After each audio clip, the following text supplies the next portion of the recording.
तर रामराम मंडळी. तर मी शंकर. तर आपल्याला जायचं सांगलीला. तर जिल्हास्तरीय कबड्डीच्या स्पर्धा आहे त्या, आणि त्यात आपल्या भाचीनं भाग घेतला आहे, म्हणून ती स्पर्धा आपण बघायसाठी जायचं.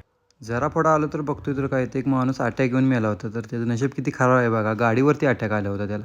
म्हणून भावानं लई टेन्शन घे नाही, आयुष्यात एन्जॉय करायचा. तर पुढं आलो आणि जरा पेट्रोल टाकून घ्या म्हटलं, पेट्रोल कमी होतं. फायनली मिशनपिशी आलो.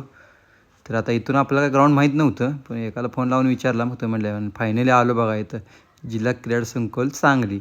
फायनली तर आपल्या काय भाषेची अजून मॅच काय चालू झाली नव्हती, फायनली मॅच चालू झाली बघा. तर एक नंबर पोरी खेळ होते त्या. पहिला राऊंड तर एक नंबर झाला, काय दुसऱ्या राऊंडला काय बाहेर पडल्या. तरी खरं खेळ मात्र एक नंबर केला. एवढं ऊन होतं म्हटलं आता जाऊया म्हटलं चला घरी. तर लई खूप वेळ झाला होता आलो होतं, आणि फायनली आता चाललो बघा घरी. जाता जाता एवढं उन्हात टेम्परेचर होता म्हटलं पहिला सोडा पिऊन घेऊया. मग सिव्हिल हॉस्पिटलपर्यंत थांबलो आणि इथं जरा सोडा प्यायला. मग आता आपल्याला जायला वेळ होणार आहे, तर आपण आता राहिलेलं गप्पा उद्या मारे. थँक्यू.